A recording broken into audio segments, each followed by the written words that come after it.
Years, the luxury market has undergone drastic changes. And this has been driven by a shift in generations, but also a shift in technology. So today I will focus on these two topics, and it's very aligned with what you saw from Barry's presentation. Millennials and Gen Z have had a much more positive perception of a recuperation in the economy and the future overall. And they are finally embracing luxury, as we saw. Like, we've been talking for 10 years of the potential of millennials. So why is this relevant for you? You have to cater and have a clear strategy for younger generations, even if they're not currently your biggest consumers. And the truth is, as Barry was also saying, is younger consumers are completely different from older luxury consumers. They approach luxury differently. They expect more from brands. And they expect also like immediate responses from luxury brands that want to have their attention. They care much more about communities. They're much more socially conscious, and they're also individualistic. So they want personalized experiences. They don't want something that a one-size-fits-all solution or experience. So we know brands are now at a defining moment where they need to take a stance on sustainability, on what the future should be like, and this will help them create a competitive advantage for the future. So let me go into higher expectations on sustainability in particular. We see it everywhere on social media. Like, it's not just about media and the importance to be truthful. It's also about the environment, having labor conditions across your supply chain that are sustainable. It's transparency, trust, diversity, and inclusion. And what we've seen also in the past is that at first it began something related more to general environmental practices, especially in the fashion industry and how they were being manufactured. The truth now that we see is that both brands and consumers are focusing more on the industry's overall climate impact. So definitely powerful ideas, authentic brand stories, being sustainable is the most important things for your luxury consumers of the future. Really believe that in luxury especially, the physical world, it's not the end of the physical world.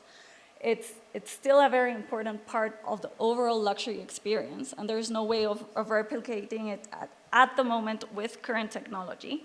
So you need to rethink overall, how do you merge these two channels so that you can actually look at the whole journey from inspiration all the way to loyalty in both channels, offering a unique experience consistent across channels for luxury consumers. So last year, we saw many companies, including Meta and Microsoft, announcing big investments and bets in the space. However, it's really important to acknowledge that the metaverse is still in a very early stage of its evolution. So why now? Why is this hype? What happened in 2021, 2022, as it evolves?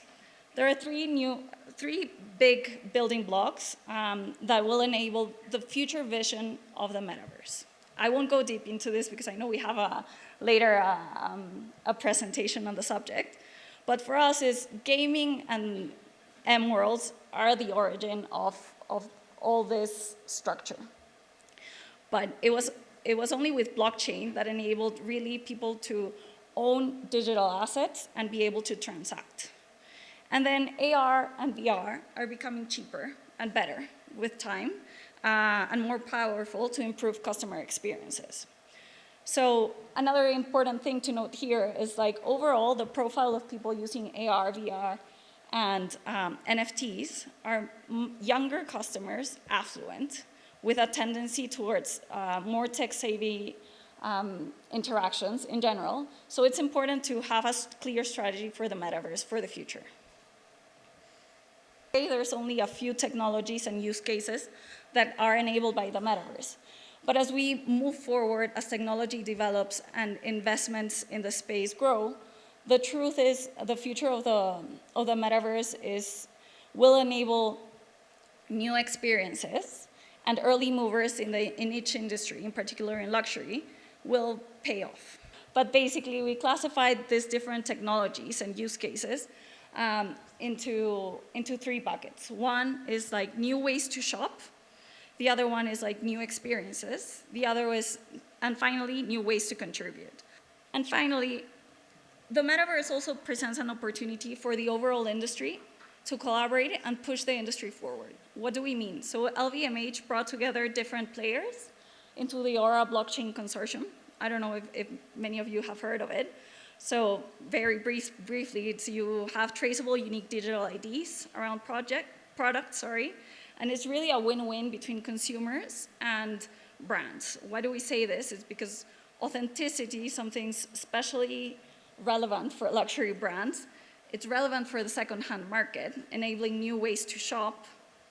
And it's also important for brands to ensure that their products are being made across the value chain in accordance to their standards, and also to fight counterfeits. So what do we expect for 2022? We definitely expect devices and content to continue developing and driving adoption overall of the metaverse. But let me focus on the last one, which is capability build. The truth is, luxury brands don't have currently the talent or capabilities to develop some of the things that you need to develop for the metaverse. So it's really important to start building relationships with third parties, which is something new, experiment, and then also start building the internal capabilities to participate in this world. It will require significant time, patience, and long-term investment and perspective.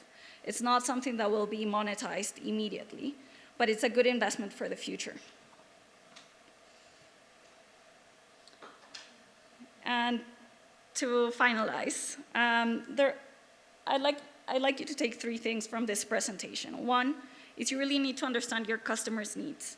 They can see through inauthentic communications, activities, or forms of engagements. And you also need to make some trade-offs. You can't be everything for everyone. Second, it's critical to be customer-centric and be personalized where your customers are. So I know I've talked a lot about the metaverse, but it should complement a holistic strategy. It's not something of its own. It's not the only thing for the future. You shouldn't be doing it just for the sake of doing the metaverse. You should definitely be experimenting, trying new things, and learning, but you should be strategic about it. And then lastly, change will continue to be the norm in the luxury industry.